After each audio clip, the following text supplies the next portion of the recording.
ገበጣ እየተጫወቱ ጌታችንና መድኃኒታችን ኢየሱስ ክርስቶስን አጥንቱ እስኪታይ ድረስ ስጋው አልቆ አጥንቱ እስኪታይ ድረስ 6666 ጅራፍ ጲላጦስ አደባባይ ከዛ ከሊቶስ ጽራ በዲያብሎስ እስከ ቀራንዮ ድረስ እርጥብ መስቀል አሸክመው በእውነት የፊትና የኋላ ገመድ አዘጋጅተው በፊትና በኋላ እየጎተቱ ጌታችን መድኃኒታችን ኢየሱስ ክርስቶስን በእውነት በእርጥብ መስቀል መሸከም አንገራቶታል። በብዙ ሺህ እሾሆች እንደነበሩበትና ራሱን ይወጉት እንደነበረ አንደኛውን እሾህ ደግሞ በጣም ረጅም አድርገውት በአናቱ እስከ ልቡ ድረስ ሲወጋው ይሰማው እንደነበረ አባቶቻችን መተርጎማቸው ነበርና የሰው ልጅ በሙሉ ነፃ ይወጣ ዘንድ ራሱን የሚቀጠቀጠው የሰው ልጅ ከባርነትና ከዲያብሎስ ቁራኛነት ይላቀቅ ዘንድ ንጹሐ ባሕርይ ኢየሱስ ክርስቶስ በአይሁድ ራሱን በእውነት በሽመል በዱላ ተመቷል። አባቶቻችን የተወደዳችሁ የእግዚአብሔር ቤተሰቦች በመላው ዓለም ሆናችሁ ይህንን ሚዲያ የምትከታተሉ ሁላችሁ እንኳን ለዚህ ታላቅ ቀን በሰላምና በጤና አደረሳችሁ።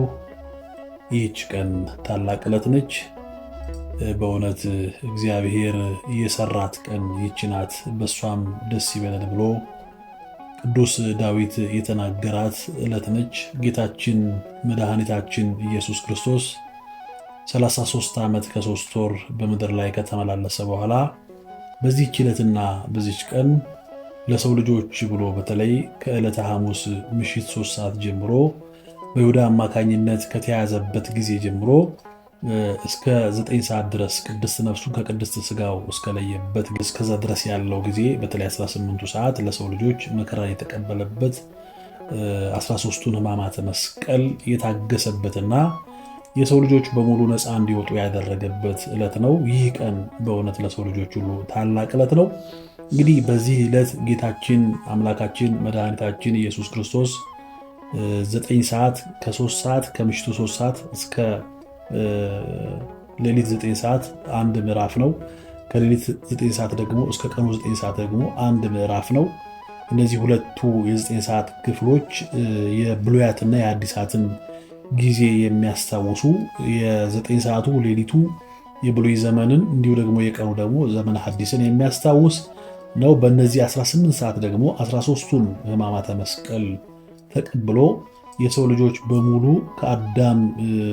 በአዳም ምክንያት ሞት ያገኘው የሰው ልጅ በአዳም ምክንያት ጨለማ ውስጥ የነበረ የሰው ልጅ በአዳምና በሔዋን ምክንያት እግዚአብሔርን አጥቶ የነበረ ሰላሙን አጥቶ የነበረው ልጅ የሰው ልጅ እሱ በከፈለልን ዋጋ ሰላም የተገኘበት ምሕረትና ይቅርታ የተደረገበት ዕለት ነው። እንግዲህ በዚህ ጊዜ ወይም በዕለተ ዓርብ በመልካሙ ዓርብ ጌታችን መድኃኒታችን ኢየሱስ ክርስቶስ እንግዲህ 13ቱን ሕማማት ተቀብሏል።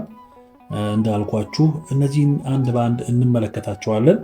እነዚህ 13ቱ ሕማማተ መስቀል ምንድን ናቸው? ጌታችን መድኃኒታችን ኢየሱስ ክርስቶስ ለሰው ልጆች ሁሉ የከፈላቸው ሕማማተ መስቀል ወደኛ ሕይወት ሲመጡስ ምን ይመስላሉ የሚለውን እንመለከታለን። ከአፍታ ቆይታ በኋላ እመለሳለሁኝ። ሚዲያውን ሰብስክራይብ እያደረጋችሁ ጠብቁ። እመለሳለሁ።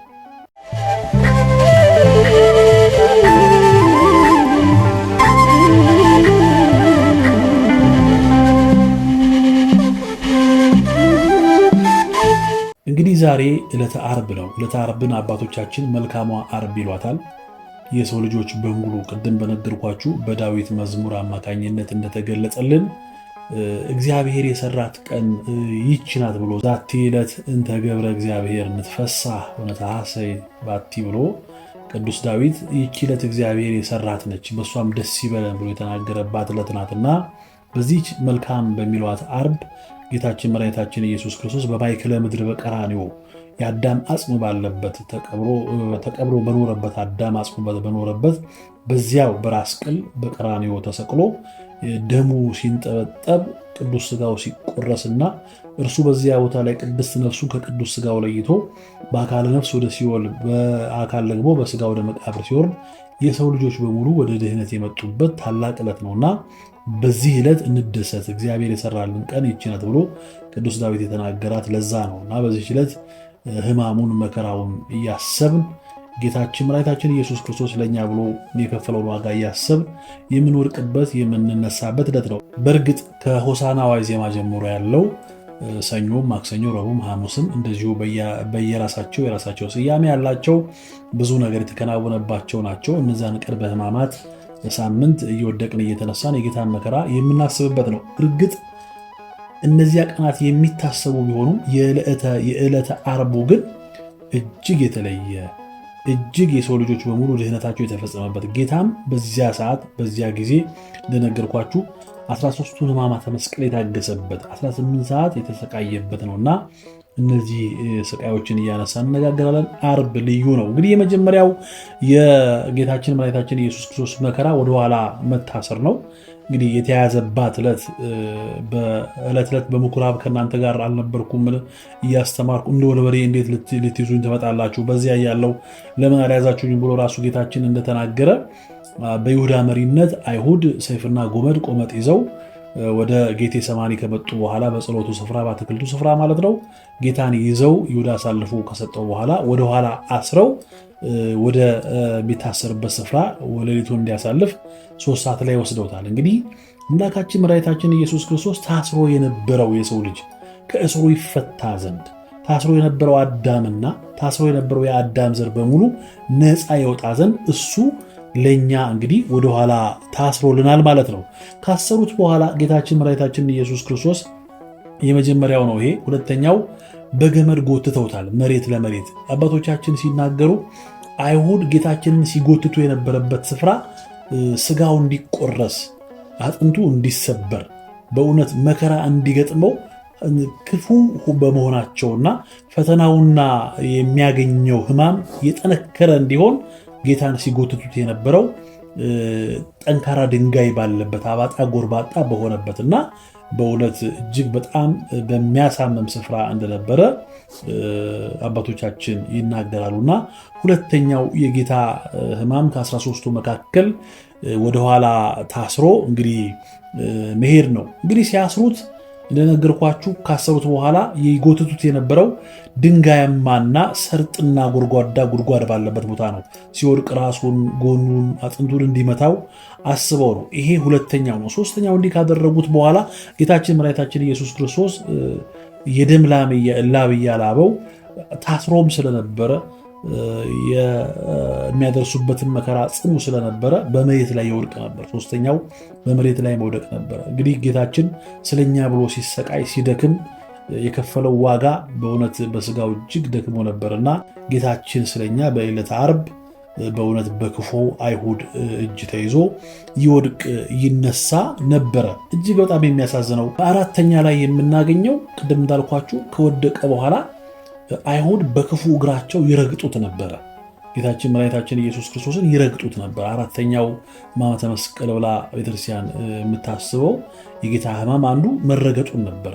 ዲያብሎስ የሰው ልጆችን ሁሉ በኃጢአት ቁራኛነት ይዞ አዳምና ሔዋንን የዲያብሎስ ባሪያና ገርድ አድርጎ እየረገጠ በመንጸፈ ደይን ለዘላለም ሊገዛ አስቦ 5500 ዘመን ገዝቷቸው ነበርና ከዚህ በኋላ የሰው ልጆች መረገጥ የዲያብሎስን መርገጥ የሰው ልጆችን መከራ ያበቃ ዘንድ አይሁድ ኢየሱስ ክርስቶስን ሲረግጡት እርሱ ለአዳም ነፃ መውጣት መረገጡን ወይም ሕማሙን ታግሶ እስከ ቀራንዮ ድረስ ሄዷል። እንግዲህ አይሁድ ጌታችን መድኃኒታችን ኢየሱስ ክርስቶስን በክፉ እግራቸው ረግጠውታል። አራተኛው ይሄ ነው። የጌታ መረገጥ የዲያብሎስ የአዳምን መረገጥ ወይም ደግሞ አዳም የተረገጠው መረገጥ ነፃ ይሆን ዘንድ ወይም አዳም ከዲያብሎስ እርግጫ ይወጣ ዘንድ እርሱ በአይሁድ ተረግጧልና አራተኛው ይሄ ነው። አምስተኛው እንግዲህ ከረገጡ በኋላ በገመድ አስረውታል። ልብ በሉ፣ ይጎትቱታል። ከምሰሶ ጋር ያላትሙት ነበር፣ ያጋጩት ነበር። ጌታችን መድኃኒታችን ኢየሱስ ክርስቶስን ከምሰሶ ጋር ያላትሙት ይገጩት ነበረ፣ ወይም ደግሞ እየሳቡ በገመድ ያጋጩት ነበር። በእጃቸውም እየወረወሩ ያጋጩት ነበረ። ጌታችን መድኃኒታችን ኢየሱስ ክርስቶስ የተንገላታው የሰው ልጅ በምድር በስራው አማካኝነት ዕፀ በለስን በልቶ ወደ ሞት የሄደውና የሚላተመው ከዲያብሎስ ጋር የነበረው የሰው ልጅ ይጠቀጠቅ የነበረው የሰው ልጅ ነፃ እንዲወጣ ጌታችን መድኃኒታችን ኢየሱስ ክርስቶስ በአምስተኛነት በዲያብሎስ የተረገጠው የሰው ልጅ ነፃ እንዲወጣ እሱ መከራ ይበላ የነበረው የሰው ልጅ መከራው ይቀልለትና እርሱ ነፃ ይሆን ዘንድ እርሱ ከምሰሶ ጋር ይላተም ነበር። ስድስተኛው እንግዲህ አይሁድ ፊቱን እየሸፈኑ በክፉ እጃቸው በጥፊ ይጸፉት ነበር፣ በጥፊ ይመቱት ነበር።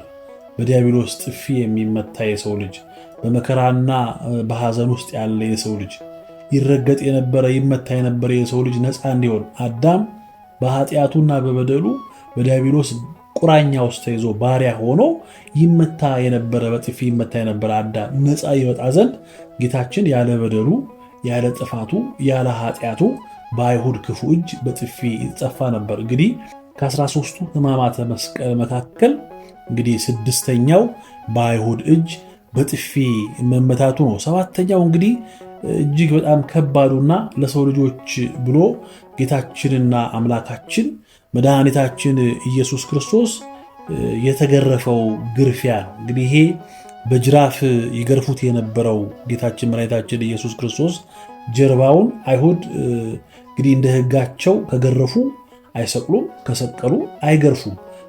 ከሁለት አንዱ ነው የሚያደርጉት እና እሱንም ግርፋታቸውንም እንኳን ቢገርፉ ከ40 አያልፉም። ጌታችን መድኃኒታችን ኢየሱስ ክርስቶስ ላይ ግን ሁለቱንም ፈጽመውታል። ገርፈውታልም ሰቅለውታልም። ሲገርፉት እንዲያውም ምን ያደርጉ ነበረ? ተራ በተራ 39 ድረስ ይገርፉትና 39ኙን አቁሞ 39 ላይ ስንት እንደገረፈ እንደጠፋበት አንዱ ጭፍራ ለአንዱ እያቀበለ ገበጣ እየተጫወቱ ጌታችንና መድኃኒታችን ኢየሱስ ክርስቶስን አጥንቱ እስኪታይ ድረስ ስጋው አልቆ አጥንቱ እስኪታይ ድረስ 6666 ጅራፍ ገርፈውታል። እንግዲህ በዲያብሎስ ባርነት ተይዞ በመንጸፈ ደይን እየተጠቀጠቀ አዳም የዲያብሎስ ባሪያ፣ ሔዋን የዲያብሎስ ገረድ ተብለው በእውነት በሲኦል ይገረፉ የነበሩ ዲያብሎስ ይገርፋቸው የነበሩ አዳምና ልጆቹ ሔዋንና ልጆቿ ነፃ እንዲወጡ ጌታችን አምላካችን መድኃኒታችን ኢየሱስ ክርስቶስ በ7ኛ ደረጃ በምናገኘው ሕማም በግርፋት የሰው ልጆችን ግርፋት ተገርፏል።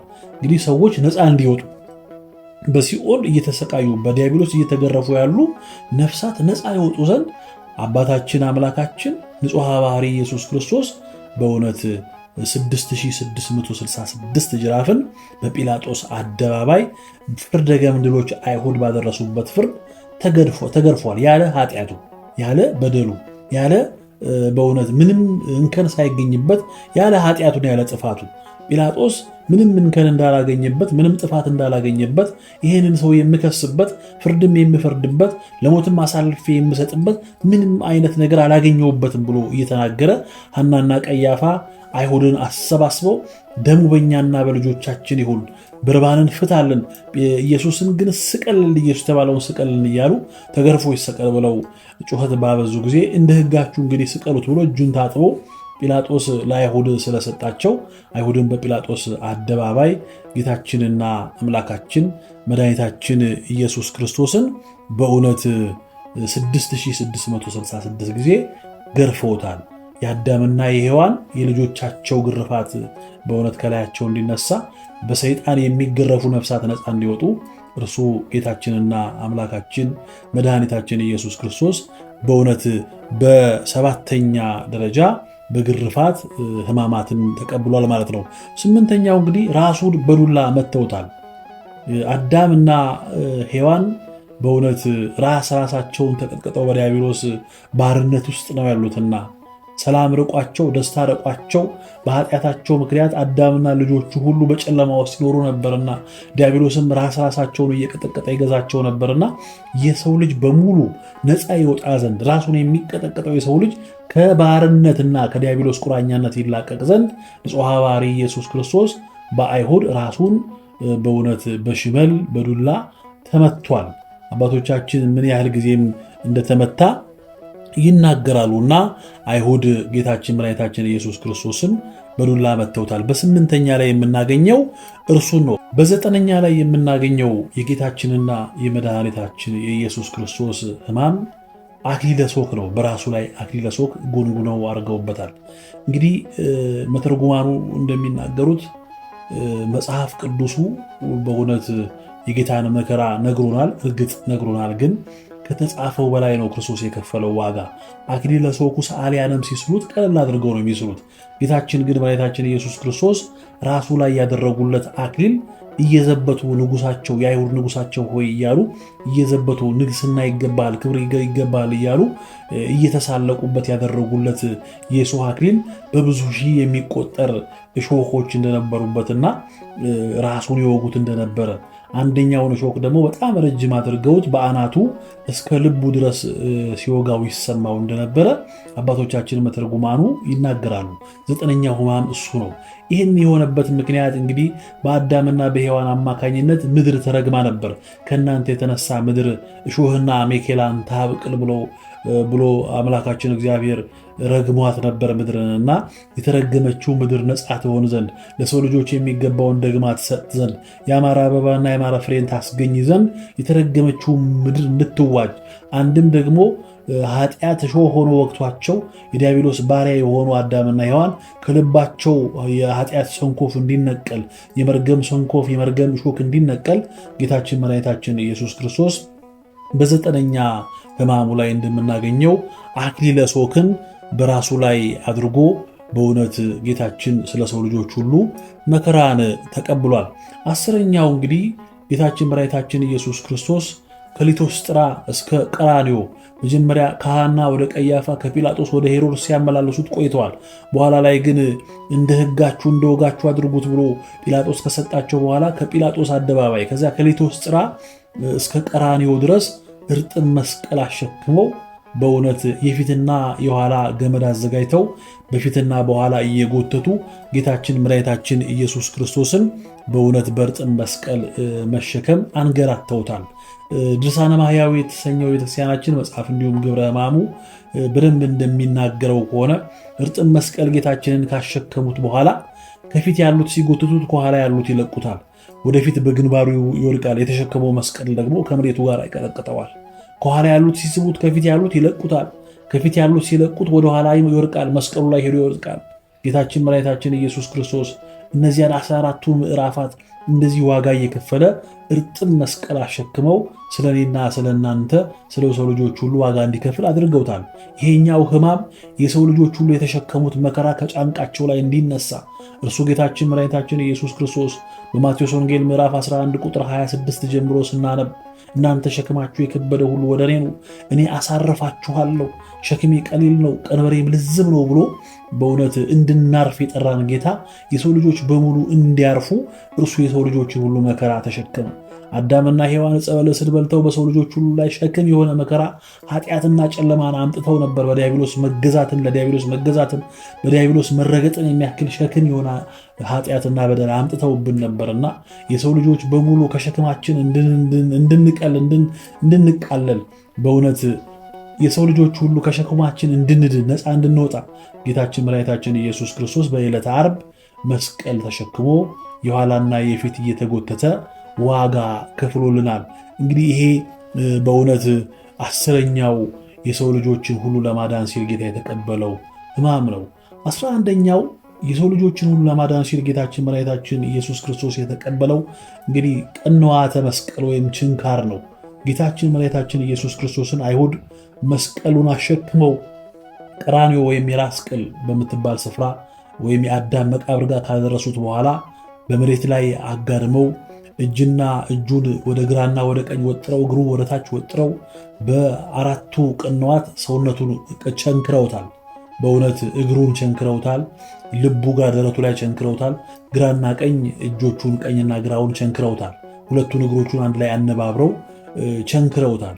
እንዲህ ካደረጉ በኋላ ኢናንአ ወይም ደግሞ ኢየሱስ ናዝራዊ ንጉሠ አይሁድ የሚለውን ካህናቱ ላይ ጽሕፈቱን ሰቅለው በአንደኛው ችንካር ደግሞ መተውታል ማለት ነው። እንዲያድርገው በሌላኛው ችንካር የጽሑፉን ነገር በግራም በቀኝም ያሉ በሁለት ወንበዴዎች መካከል መሰቀሉን የሚያዩ እንዲሁም እንዲሳለቁበት ኢየሱስ ናዝራዊ ንጉሥ አይሁድ ብለው በእውነት የአይሁድ ንጉሳቸው ብለው ችንካሩን 5ኛውን ቅንዋት የጽሑፉን ነገር ለጥፈውበታል ማለት ነው። ጌታችን መድኃኒታችን ኢየሱስ ክርስቶስ በ11ኛ ላይ የተቀበለው ለሰው ልጆች ብሎ የተቀበለው ሕማም ቅንዋት ነው ማለት ነው። እንግዲህ በ12ኛ ላይ የተቀበለው ጌታችን መድኃኒታችን ኢየሱስ ክርስቶስ እንዲህ ከቸነከሩት በኋላ መስቀሉን አቁመው በገመድ ጎትተው ሰቅለውታል። መሰቀል ነው እንግዲህ መሰቀል ተንጠልጥሎ ከ6 ሰዓት እስከ 9 ሰዓት ድረስ ቅድስት ነፍሱን ከቅድስት ሥጋው እስኪለይ ድረስ ቆይቷል። በእርግጥ ጌታችን መድኃኒታችን ኢየሱስ ክርስቶስ የቆየው ከ6 ሰዓት እስከ 11 ሰዓት ነው። ለ5 ሰዓታት ያክል በመስቀል ላይ ቆይቷል። እርሱ ግን እነዚያን አጽሐ መስቀሎች እየተናገረ በመስቀል ላይ ቅድስት ነፍሱን ከቅድስት ሥጋው እስኪለይ ድረስ 9 ሰዓት ድረስ በአካለ ነፍስ ወደ ሲኦል እስኪወርድ ድረስ ነበረ። ከዚያም በኋላ ደግሞ ነፍሱን ከሥጋው ከለየ በኋላ እስከ 11 ሰዓት ድረስ ጌታችን መድኃኒታችን ኢየሱስ ክርስቶስ በመስቀል ላይ ተንጠልጥሏል። ስለዚህ በ12ኛነት የተቀበለው የሰው ልጆችን ሁሉ መሰቀል፣ የሰው ልጆችን ሁሉ መቸንከር፣ የሰው ልጆችን ሁሉ በኃጢአት ተንጠልጦ በዲያብሎስ መረገጥ ነፃ ያወጣ ዘንድ ጌታችን መድኃኒታችን ኢየሱስ ክርስቶስ ክፉ ሳይሆን በክፉዎች አይሁድ ቅዱስ እያለ እንደ ወንጀለኛ በመስቀል ላይ ተሰቅሎ የሰው ልጆችን ሁሉ ነፃ አድርጓል። በመስቀል ላይ በመሰቀሉ የሰው ልጆች በሙሉ ያገኘነው ድህነት አለ። አንድም ጌታችን መድኃኒታችን ሩቅ ብእሲ መስሎ በመስቀል ላይ በተሰቀለ ጊዜ ዲያብሎስ ሩቅ ብእሲ ነው ብሎ እንደለመደው ሥጋውን ተቆራኝቶ ወደ መቃብር ነፍሱን ተቆራኝቶ ወደ ሲኦል ለመውሰድ ጠጋ ሲል ጌታችን መድኃኒታችን ኢየሱስ ክርስቶስ ብርሃነ መለኮቱን ብልጭ አድርጎ ቢያሳየው ትጉሃን ሊቃነ መላእክት ከእግረ መስቀል ስር ቅዱስ ቅዱስ እያሉ በዘባነ ኪሩብ እንደተቀመጠ በኪሩቤል ጀርባ ተቀምጦ እንደሚመሰገን ሱራፊ ከበላዩ ቆሞ እንደሚያመሰግኑት በወርቅ ማዕጠንት በወርቅ ጽና መቅደሱን እንደሚያጥኑ መስቀሉን እያጠኑ ከመስቀሉ ስር ደግሞ ትጉሃን ሊቃነ መላእክት ቅዱስ ቅዱስ ያለህና የነበርክ ምስጋና ይገባል እያሉ ሲያመሰግኑት ከላይ ሳይጎድል በታች ሳይጨመር ሲመሰገን ተመለከተ። የጌታንም ትህትና እያዩ ቅዱስ ዑራኤል ደግሞ በጽዋ የሚፈሰውን ደሙን እየቀዳ ምድርን ሲቀድሳት በዚህ ጊዜ ዲያብሎስ ይህን በተመለከተ ጊዜ ሩቅ ብእሲ ያለው አምላክ በእውነት በዘባነ ኪሩብ እንደሚመሰገን ተቀምጦ እንደሚመሰገን ሲመሰገን ባየ ጊዜ ሊሸሽ ሲሞክር በነፋስ አውታር ወጥሮ በእሳት ዣንጀር አስሮ ራሱን ቀጥቅጦ ምርኮውን ቀምቶታል። ዲያብሎስም ያን ጊዜ በእውነት ለፍልፏል። በኦሪት ዘፍጥረት ላይ እንደተነገረ ጌታችን መድኃኒታችን ኢየሱስ ክርስቶስ በእውነት ከሴት የተወለደው እርሱ ራሱን ይቀጠቅጣል እንደተባለ በአንተና በሴቱ መካከል ልዩነትን አደርጋለሁ፣ አንተ ሰኮናውን ትነክሳለህ፣ እርሱ ደግሞ ራስን ይቀጠቅጣል ተብሎ አስቀድሞ እንደተነገረ ጌታችን መድኃኒታችን ኢየሱስ ክርስቶስ ሊያመልጥ የነበረውን ዲያብሎስን በእሳት ዣንጀር አስሮ በነፋስ አውታር ወጥሮ ራሱን ሲቀጠቅጠው ዲያብሎስም ይህ ማን ነው? በፈያታዊ ዘየማንና በፈያታዊ ዘጸጋም መካከል ወንጀለኛ መስሎ የተሰቀለው ይህ ማን ነው? ምርኮዬን የቀማኝ ይህ ማን ነው? ሲኦልን የበረበረ የሲኦል ልጆችን የሰበረ ይህ ማን ነው? እያለ እርሱ በፈያታዊ ዘየማንና በፈያታዊ ዘጸጋም መካከል የተሰቀለ ኢየሱስ ክርስቶስ ነው፣ ንጉሥ የሆነው አልፋና ኦሜጋ የሆነው ኢየሱስ ክርስቶስ ነው እያለ ራሱ እየመሰከረ የሰው ልጆች በሙሉ ከሲኦል እንዲወጡ ነፃ እንዲወጡ ጌታችን መድኃኒታችን ክርስቶስ ዲያብሎስን ቀጥቅጦ የሰው ልጆችን ሁሉ ነፃ ያወጣበት የዕፀ መስቀሉ ስራ ነው። በመስቀል በመሰቀሉ እኛ ይሄን አግኝተናል። ይሄን ብቻ አይደለም፣ እንበላው ዘንድ የሰጠን እንጠጣው ዘንድ የሰጠን ቅዱስ ሥጋውና ክቡር ደሙን እንካችሁ ብሉ፣ ይሄ ለእናንተ ነገ የሚቆረሰው በእውነት ሕይወት የምታገኙበት ቅዱስ ሥጋዬ ነው፣ እንካችሁ ጠጡ፣ ለሐዲስ ኪዳን ስርየት የሚሆን በእውነት ማስተስሪያ የሚሆን ነገ ስለ እናንተ የሚፈሰው ደሜ ነው ብሎ ቅዱስ ሥጋውና ክቡር ደሙን በመስቀል ላይ ያገኘንበት የሰጠንም ይህንንም የተቀበልንበት ዕለት ነው። በእውነት ጌታችን መድኃኒታችን ኢየሱስ ክርስቶስ በዕለተ ዓርብ ብዙ ነገር ለእኛ አድርጎልናል፣ ዋጋ ከፍሎልናል። እሱ ተንጠልጥሎ በመስቀል ላይ የተንጠለጠለው አዳም አርፏል። እሱ ተሰቅሎ የተሰቀለው አዳም ወርዷል። እሱ ቅዱስ ሥጋውና ክቡር ደሙን ሰጥቶ ሞት የነበረበት የሰው ልጆች ሁሉ ወደ ሕይወት እንዲመጡ ሆነዋል። እርሱ በመብል የሞተውን በመብል ያድን ዘንድ ለሰው ልጆች ሁሉ አማናዊ ሥጋውና አማናዊ ደሙን በዕለተ ዓርብ ሰጥቷል። ስለዚህ በመንጠልጠሉ በመሰቀሉ በመስቀል ላይ በመሆኑ ጌታችን መድኃኒታችን ኢየሱስ ክርስቶስ የሰው ልጆች በሙሉ እረፍት እንዲያገኙ ሆኗል። 12ኛው ሕማሜ ነው።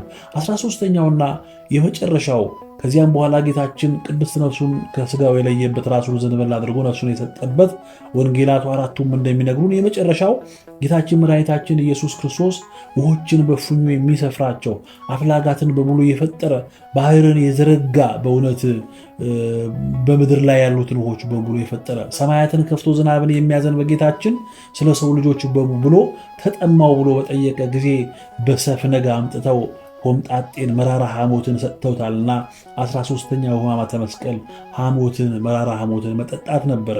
የሰው ልጆች በሙሉ በኃጢአታቸው ምክንያት መራር የሆነው ኃጢአት ሐሞትን አስጠጥቷቸው ነበርና የኃጢአት ሐሞትን የጠጣ የሰው ልጅ በሙሉ በእውነት ከጌታችን ተለይቶ የዲያብሎስን ሐሞት የተጋተ የሰው ልጅ በሙሉ ከዲያብሎስ ሐሞት ነፃ የሆን ዘንድ ዲያብሎስ የሰው ልጆችን ለቆ ሰውም ነፃ የወጣ እንዲሆን ዘንድ አስቀድሞ ያጣውን ልጅነቱን ተመልሶ ያገኝ ዘንድ የእግዚአብሔር ልጅ ይባል ዘንድ ጌታችን መድኃኒታችን ኢየሱስ ክርስቶስ በዕለተ ዓርብ 13ኛውን ሕማም ሐሞት መጠጣትን ታግሶ በሰፍነግ ሞልተው የሰጡትን ሐሞት ከቀመሰ በኋላ ነፍሱን ከቅድስት ሥጋው ዘንበል አድርጎ ራሱን ሰጥቷል። እንግዲህ እነዚህ 13ቱ ሕማማተ መስቀል ጌታችን መድኃኒታችን ኢየሱስ ክርስቶስ ለእኛ ብሎ በዕለተ ዓርብ የከፈላቸው እሱ ይህንን ሕማምና መከራ ሲከፍልልን እኛ በሱ ሕማም ነፃ ያወጣንበት ሐዋርያው እንደሚነግረን በእርሱ ቁስል ተፈወስን እንዳለ በጌታ መከራና ቁስል እኛ ነፃ ያወጣንበት እንወደው ዘንድ ደም ግባት የለውም ብሎ ነቢየ እግዚአብሔር ኢሳይያስ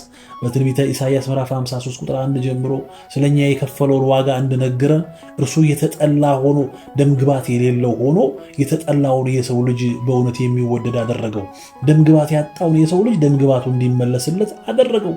እርሱ ዋጋ ከፍሎ ይቃተት የነበረው የሰው ልጅ ከ5500 ዘመን በኋላ ነፃ እንዲሆን አደረገው።